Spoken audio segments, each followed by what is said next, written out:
Les amis, j'espère que vous allez bien. Qualification du Barça face à Valence après une nouvelle victoire extraordinaire. Je vais faire le maximum dans les 10 minutes qui suivent pour mettre les mots adéquats sur ce qui est en train de se passer pour nous les supporters du Barça, pour cette équipe, pour Hansi Flick et pour la saison qui pourrait être légendaire parce que je ne sais pas si on se rend compte, je pense pas en fait, on ne se rend pas compte de ce qui se passe, du privilège qu'on a d'assister à ça.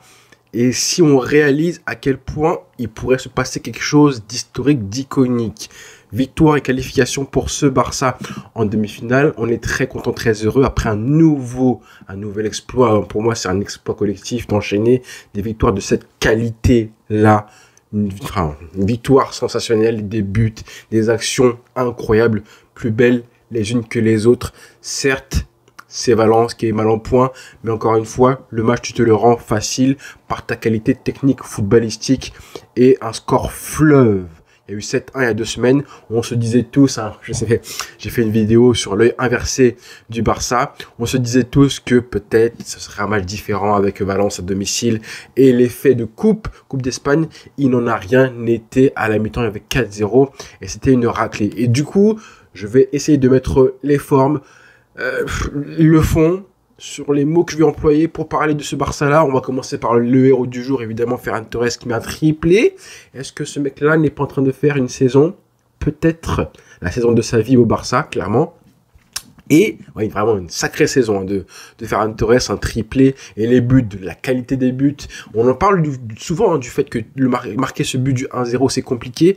Là, il le fait de plus en plus. À chaque fois qu'il joue, je crois j'ai vu 9 buts marqués sur les 8 titularisations. J'ai vu le chiffre passer sur les réseaux sociaux. Donc à chaque fois qu'il est titulaire, eh ben, il est efficace, et des buts compliqués, des buts qui, en gros, le mec ouvre la boîte, ouvre le score, c'est beaucoup plus compliqué que de marquer le but du 5-1. J'espère que vous voyez de qui je parle. Donc, bravo Ferran Torres, il met des très beaux buts. Dans le jeu, il est de mieux en mieux. Quand je pense au débat Ansu Fati Ferran Torres qui animait les réseaux sociaux récemment, il y a encore 1 ou 2 ans de ça, et ben franchement, bravo garçon, un triplé, mais bon, comment parler de Ferran Torres sans parler des autres joueurs qui ont été tous aussi forts les uns que les autres. Donc d'abord, collectivement, je vais vous parler de ce que je vis en ce moment, moi, en tant que supporter du Barça, et je pense que c'est pareil pour vous maintenant, vous me le direz en commentaire, qu'on n'est pas là sur une période où déjà forcément tous les 3 jours, tu es vraiment pressé de voir les matchs, et pendant les rencontres, on prend tellement de plaisir, les amis, de plaisir à voir forcément ce football offensif, ce football avec vraiment un jeu très défini, très bien léché. Tu peux anticiper, analyser ce qui va se passer avec les joueurs qui sont présents sur le terrain. Tu sais en faisant jouer Eric Garcia au lieu de Araujo, forcément à la relance, ça va être plus facile. Le pressing va être efficace. Enfin, le pressing, en tout cas, ce soir, a été hyper efficace grâce à Ferran Torres. Et on a senti des Valenciens, les défenseurs, les Meskin, les Diakabi, les Mosquera, le gardien Dimitrievski aussi, tous. Ils jouaient avec la peur quand ils avaient le ballon dans les pieds parce que le pressing était efficace. Limite, je l'ai tweeté, là, les défenseurs de Valence, ils avaient tellement peur balle au pied qu'ils ressemblaient à des gardiens de but. Vous savez un petit peu quand un attaquant presse un gardien de but et qui joue vite parce qu'il a peur de se faire contrer. Et bah c'était vraiment un jeu hyper léché, peu importe les joueurs que tu mets, Ferran Torres ou pas, les petits changements qui ont été faits par Hansi Flick, on l'a vu, il fait une rotation, une équipe remaniée, ça aussi on l'avait anticipé, et en fait, peu importe qui tu mets sur le terrain, bah on a encore une fois un football qui est le même, hyper bien collectif, et bien léché, donc bravo aux joueurs, et j'ai envie de dire, c'est la première chose, quand tu vois le Barça, tu prends du plaisir, à tel point que on verra comment la saison se termine, les trophées, les titres. Normalement, il y a une espèce de logique qui fait qu'avec ce football proposé, tu gagnes des titres et des trophées, mais tu n'es jamais sûr d'en gagner. Encore plus les tournois, les coupes, sur un match, une finale, on ne sait jamais comment ça peut se passer. Là, forcément, tu te qualifies pour les demi, donc comme je disais en avant-match, tu vas être concerné par la Coupe du Roi jusqu'à avril, puisque les demi-retours seront en avril, le 2 avril. Donc on est content, on verra comment ça va se passer à la fin, mais honnêtement, le plaisir qu'on prend, j'ai pas envie de dire que les trophées sont secondaires, mais à ce point-là, quoi qu'il arrive, on se sera régalé pratiquement pour 90% des matchs, toute la saison.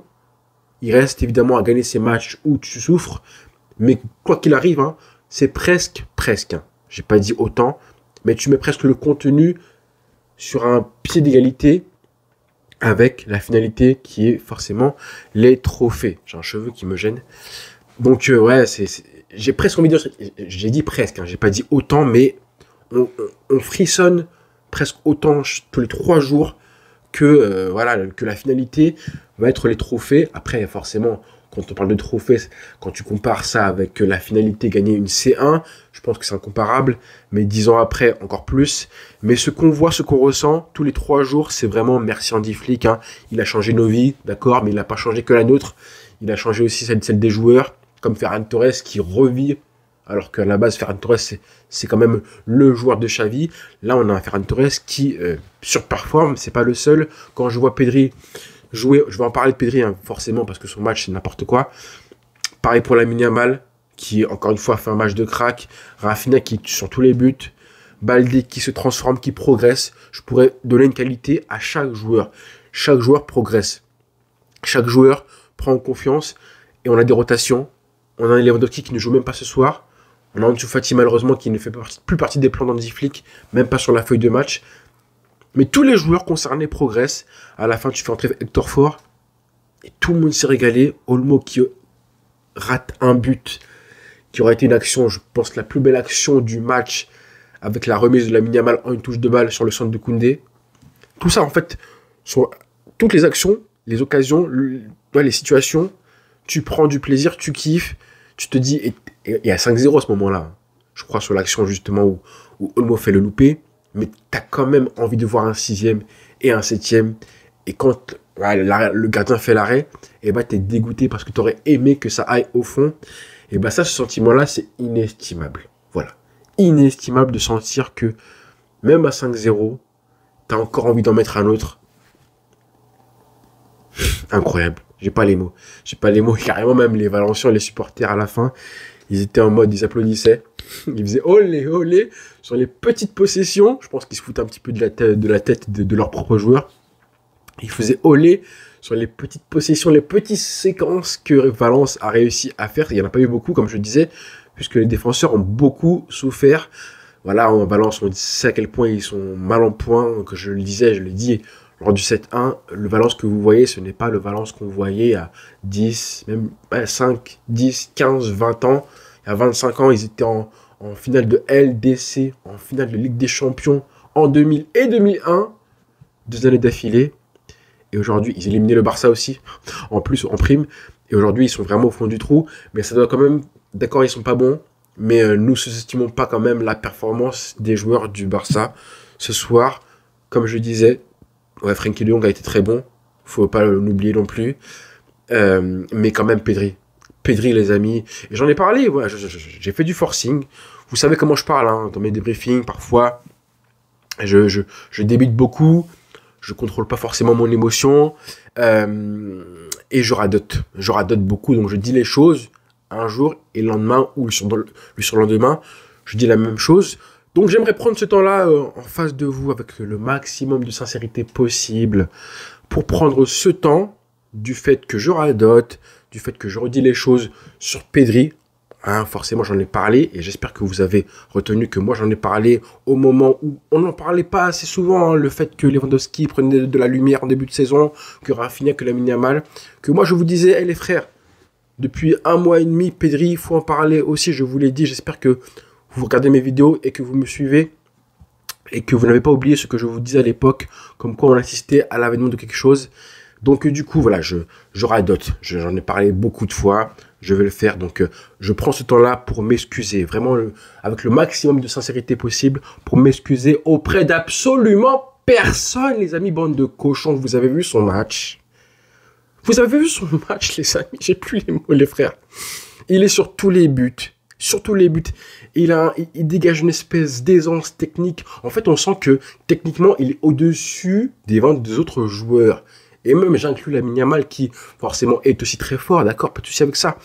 Mais Pedri, comment il contrôle le game, comment il contrôle le milieu de terrain. Il est sur tous les buts, les passes en profondeur qu'il fait, les passes de quarterback. Je n'ai jamais vu un milieu de terrain contrôler le game comme il le fait depuis Xavi. Et je vous le dis, beaucoup plus fort que tout ce que vous pouvez me dire, même chez Thiago Alcantara qui était aussi un phénomène. Il n'y a pas de problème avec ça. Hein. Thiago Alcantara, c'était un phénomène. Mais ce que je vois de Pedri, je n'ai jamais vu ça depuis Iniesta et Xavi au milieu de terrain. C'est trop fort, trop dominant. Techniquement, c'est aujourd'hui, je pense, top 3 mondial. Ça y est, officiellement, Messi, il est retraité, Neymar, il est aussi mort. Et là, on a des joueurs sur le déclin, forcément, ça aide à ce que le petit Pedri, 22 ans, soit considéré aujourd'hui comme le meilleur joueur à son poste au milieu de terrain et top 3 mondial techniquement. Il y a un moment, une action où on voit le ballon qui monte, on est à la 46e minute, hein, je vous la mettrai, j'espère. On a un ballon qui monte et il te fait une espèce de, je sais pas, contrôle, passe, il le fait avec un relâchement, une passe en rupture sur le contrôle, elle passe petit pont. Je me suis dit, mais qu'est-ce qui se passe là? On est quoi? Je n'ai pas vu ça depuis Messi à l'époque 2015 face à City, un contrôle aussi majestueux et avec une facilité technique. Mon Dieu, incroyable. C'est vraiment le joueur que je suis le plus choqué de voir en ce moment. Avec Lamine Yamal aussi. Mais Pedri, faut en parler. Donc je ne m'excuse pas les amis, je sais. Voilà. 5 buts du Barça, une manita. Ça fait quand même 12 buts encaissés hein, pour Valence qui prend une rouste.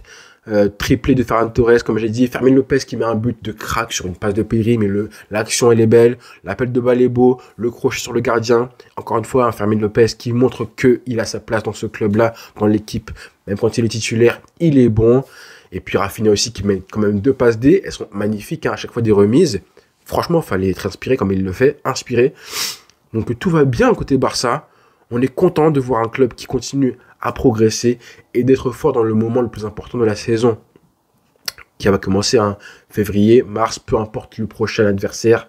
En demi-finale, hein, même si c'est un classico, on prend. Après, on va quand même espérer qu'il y ait un derby madrilène, par exemple, et que nous, on scoltine.